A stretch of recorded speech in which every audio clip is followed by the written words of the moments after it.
Hi friends, എല്ലാവർക്കും എൻ്റെ പുതിയ വീഡിയോയിലേക്ക് സ്വാഗതം. കുറേ നാളായല്ലേ നമ്മൾ തമ്മിൽ കണ്ടിട്ട്. പനിയായിരുന്നു കേട്ടോ. പനി ഒന്ന് മരുന്നൊക്കെ കഴിച്ചു. എങ്കിലും പനി മാറിയെങ്കിലും വായയ്ക്ക് ഭയങ്കര കയ്പ്പ്, വായയ്ക്ക് രുചിയില്ല, വായ കയ്പ്പ്, ഭയങ്കര ക്ഷീണം. വീഡിയോ ഇടാനോ വീഡിയോ കാണാനോ ഒന്നിനും പറ്റുന്നില്ലായിരുന്നു. ഭയങ്കര ക്ഷീണം. മൊബൈൽ എടുക്കാനേ പറ്റുന്നില്ല, അത്രയ്ക്ക് ക്ഷീണമായിരുന്നു. അതുകൊണ്ടാണ് കേട്ടോ ഇത്രയും നാൾ ഞാൻ വീഡിയോ ഇടാതിരുന്നത്. ഒന്ന് രണ്ട് പേര് എന്നോട് കമൻസിൽ ചോദിച്ചിരുന്നു, എന്താ വീഡിയോ കാണാനില്ലല്ലോ ചേച്ചി, കാണാനില്ലല്ലോ ചേച്ചി എന്ന്. അപ്പോൾ ഞാൻ വിഷുവിൻ്റെ വീഡിയോ ഇട്ടപ്പോൾ ഞാൻ പറഞ്ഞിരുന്നല്ലോ, അന്ന് തുടങ്ങിയതാണ് എനിക്ക് അങ്ങനെ പനിയൊക്കെ. അപ്പോൾ ഇങ്ങനെ കുറച്ച് ചെറുതായിട്ടൊരു കുറവുണ്ട്. അപ്പോൾ ഈ പനിയൊക്കെ സമയത്ത് നമുക്ക് വായയ്ക്ക് രുചി കിട്ടാനായിട്ട് നല്ലൊരു രസം ഉണ്ടാക്കിയതാണ് കേട്ടോ ഞാൻ ഇടുന്നത്. പ്രത്യേക രീതിയിലാണ് ഞാൻ ഈ രസം ഉണ്ടാക്കിയിരിക്കുന്നത്. പനിയൊക്കെ പിടിച്ചിരിക്കുമ്പോൾ നമുക്ക് വായയ്ക്ക് രുചിയൊന്നും ഉണ്ടാവില്ലല്ലോ. അപ്പോൾ അതിന് വേണ്ടിയിട്ട് പ്രത്യേകമായി കുറച്ച് വ്യത്യസ്ത രീതിയിലാണ് ഞാൻ ഈ ഒരു രസം ഉണ്ടാക്കിയിരിക്കുന്നത്. ഈ രസം ഉണ്ടാക്കിയപ്പോൾ വായയ്ക്ക് ഇത്തിരി രുചിയൊക്കെ കിട്ടി കേട്ടോ. നല്ല രസമായിരുന്നു. അപ്പോൾ അതെങ്ങനെയാണ് പ്രത്യേക രീതിയിൽ ഉണ്ടാക്കിയ ഈ രസം ഉണ്ടാക്കിയത് നമുക്കൊന്ന് നോക്കാം കേട്ടോ.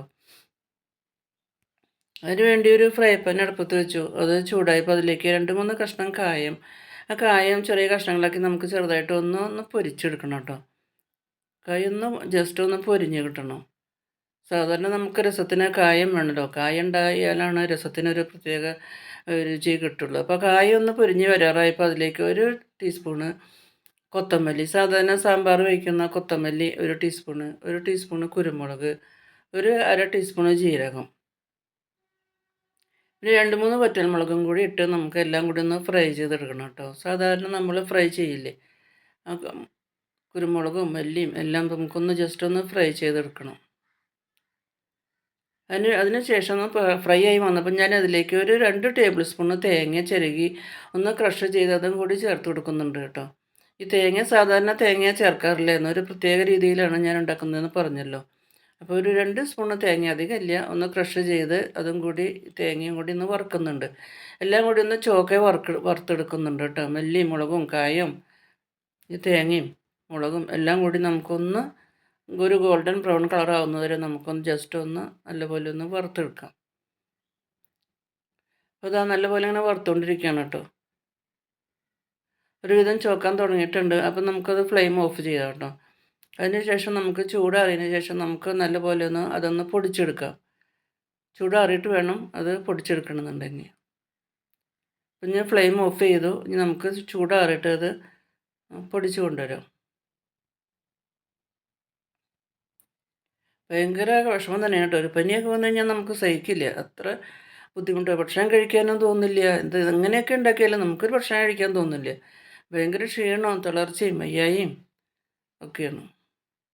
അതിന് ശേഷം നമുക്ക് കുറച്ച് രസത്തിന് വേണ്ടിയിട്ട് കുറച്ച് ചെറിയ ഉള്ളി, ഒരു കഷ്ണം ഇഞ്ചി, ഒരു കഷ്ണം ഇഞ്ചി തൊലിയൊക്കെ കളഞ്ഞ് കഴുകി ചെറിയ ചെറിയ കഷ്ണങ്ങളാക്കിയതും, കുറച്ച് വെളുത്തുള്ളിയും കൂടി അതിൻ്റെ തൊലി കളഞ്ഞ് നല്ലപോലെ കഴുകി, അതിനുശേഷം കുറച്ച് 5-6 ചുമന്നുള്ളിയും അതുപോലെ തന്നെ തൊലിയൊക്കെ കളഞ്ഞ് കഴുകിയിട്ട്, അപ്പോൾ ചുമന്നുള്ളിയും വെളുത്തുള്ളി ഇഞ്ചിയും നല്ലപോലെ നമുക്കൊന്ന് ചതച്ച് കൊണ്ടുവരാം.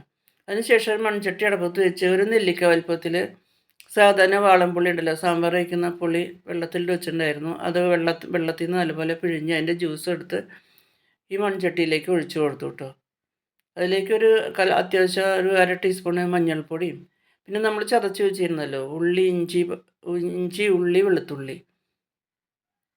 അതും കൂടി ചേർത്ത് കുറച്ച് വെള്ളം കൂടി ഒഴിച്ച് കൊടുത്തു. ആവശ്യത്തിന് ഉപ്പ് ചേർത്തിട്ടുണ്ടായില്ല, അപ്പോൾ ആവശ്യത്തിന് ഉപ്പും കൂടി ചേർത്ത് കൊടുത്തു. നമുക്ക് നല്ലപോലെ ഒന്ന് തിളപ്പിച്ചെടുക്കാം കേട്ടോ.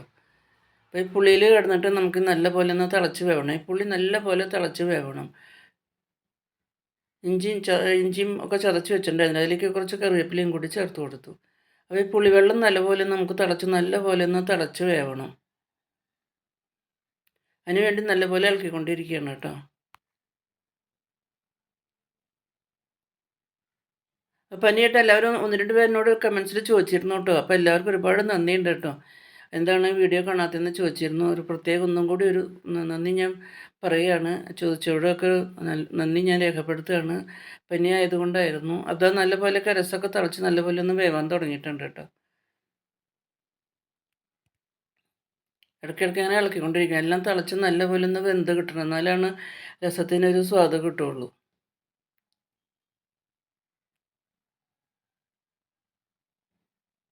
അത് നല്ലപോലെ തിളച്ച് വെന്തുകൊണ്ടിരിക്കുന്നുണ്ട് കേട്ടോ.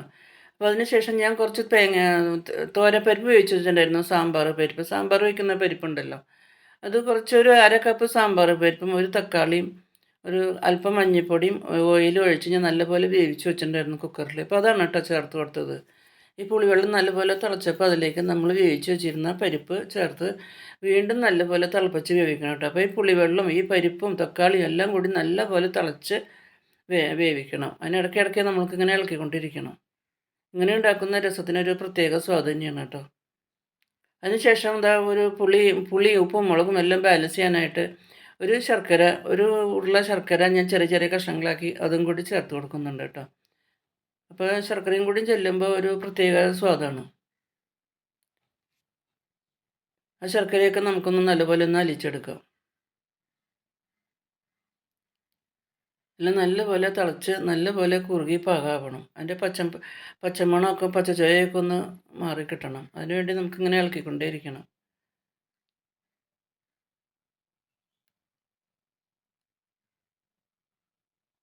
നല്ലപോലെ തിളച്ച് നല്ലപോലെ ഇളക്കിക്കൊണ്ടിരിക്കുകയാണ് കേട്ടോ.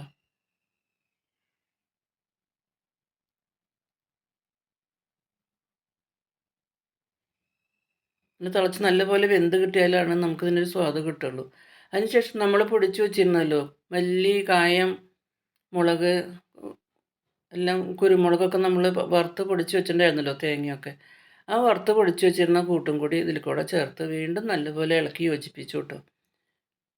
ഇതെല്ലാം കൂടി ചെല്ലുമ്പോൾ ഒരു പ്രത്യേക സ്വാദ് തന്നെയാണ് കേട്ടോ. നമുക്ക് ഊണ് കഴിക്കാൻ നല്ലൊരു രുചി തന്നെയാണ് ഇങ്ങനെ എല്ലാം കൂടി ചേർത്തുണ്ടാക്കിയ ഈ രസത്തിന്. എല്ലാം നല്ലപോലെ വീണ്ടും നല്ലപോലെ തിളപ്പിച്ച് നമുക്ക് വേവിച്ചെടുക്കണം.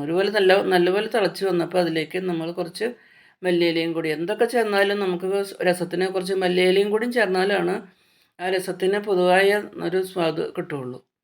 അപ്പോൾ ആ മല്ലിയിലയും കൂടി ചേർത്ത് കൊടുത്തു. വീണ്ടും നല്ലപോലെ ഒന്ന് ഇളക്കി യോജിപ്പിച്ചു. നല്ലൊരു ടേസ്റ്റി രസം തന്നെയാണ്. നമുക്ക് വായയ്ക്ക് രുചി കൂട്ടാനായിട്ട് നല്ലൊരു രസം തന്നെയാണ്.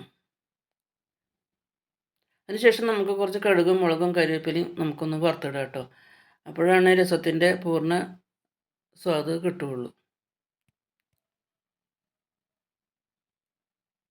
കടുകും മുളകും കരിവേപ്പിലയും കൂടി എല്ലാം വറുത്തിട്ടു കേട്ടോ.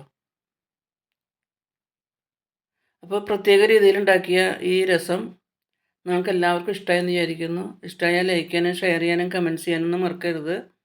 ആദ്യമായിട്ട് കാണുന്നവരാണെങ്കിൽ സബ്സ്ക്രൈബ് ചെയ്ത് സപ്പോർട്ട് ചെയ്യാനും മറക്കരുത് കേട്ടോ. കുറേ ആൾക്കാർ വീഡിയോ ഒന്നും ഞാൻ ഇതുവരെ കണ്ടിട്ടില്ല ഒരാഴ്ചയായിട്ട്. അപ്പോൾ എല്ലാവരും വീഡിയോ ഞാൻ അതിന് ശേഷം കാണുന്നതാണ് കേട്ടോ. ആരുടെയും വീഡിയോ വിടില്ല, എല്ലാവരും വീഡിയോ കാണുന്നതാണ് കേട്ടോ. വീണ്ടും കാണാം. Thank you for watching.